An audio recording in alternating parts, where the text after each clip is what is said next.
Counting దాకా మూడో round.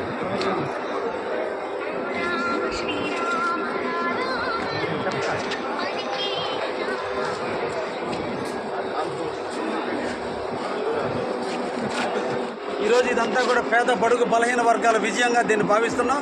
ముఖ్యంగా కావల్లో నన్ను మంచి మెజార్టీతో గెలిపిస్తున్నటువంటి కావలి ప్రజలందరూ కూడా ఈరోజు ప్రత్యేకంగా ధన్యవాదాలు.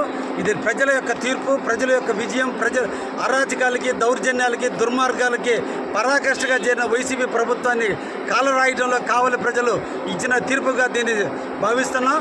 వాళ్ళు ఇచ్చిన తీర్పును శిరోధార్యంగా భావించి ఏదైతే చెప్పానో అది అన్నీ కూడా నెరవేర్చేదానికి కావలి ప్రజలకు ఎప్పుడు కూడా తలలో నాలుగులాగా ఉంటానని కూడా ఈ సందర్భంగా కావలి ప్రజలకు తెలియజేస్తూ మరొక్కసారి ఈ కావలి విజయం, తెలుగుదేశం విజయం కావలి ప్రజలకు అంకితం చేస్తూ నేను ఎన్ని మెజార్టీతో గెలిస్తే అన్ని మొక్కలు నాటే కార్యక్రమానికి మొట్టమొదటి శ్రీకారం చుడతానని కూడా ఈ రోజున కావలి ప్రజలందరూ కూడా తెలియజేస్తున్నా. అందరికీ కూడా ప్రత్యేకంగా ధన్యవాదాలు తెలియజేస్తూ మరొక్కసారి మీ అందరూ కూడా ముందుకు వస్తానని కూడా ఈ సందర్భంగా తెలియజేస్తూ ఉన్నాను. ముఖ్యంగా ఈ రోజున ప్రస్తుతానికి ఎమ్మెల్యేగా పనిచేస్తున్నటువంటి కావలి ఎమ్మెల్యేగా పనిచేసినటువంటి ప్రతాప్ కుమార్ రెడ్డి గారికి జన్మదిన శుభాకాంక్షలు తెలియజేస్తున్నా. వారు ఆయురారోగ్యాలతో అష్టైశ్వర్యాలతో ప్రజాసేవలో ఉండాలని మరొక్కసారి వారికి అభినందనలు తెలియజేస్తున్నా.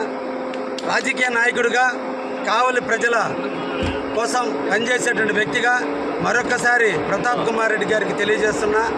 కావలి ప్రజలు శాంతి కాముకులు.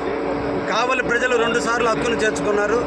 ప్రజలు హక్కును చేర్చుకున్న దాన్ని కాలరాసి దౌర్జన్యాలకి, దుర్మార్గాలకి కావలి ఎమ్మెల్యే పరాకాష్ఠగా మారిన దానికే ఈరోజు ఆయన అపజయం. మరొకసారి వారికి ఈ సందర్భంగా పుట్టినరోజున తెలియజేస్తున్నా. కావలి ప్రజలను ప్రేమించండి, కావలి ప్రజలకి సేవ చేయండి, కావలిని కాపాడుకుందాం అని కూడా ఈ సందర్భంగా వాళ్ళకి పిలుపునిస్తూ ఉన్నా.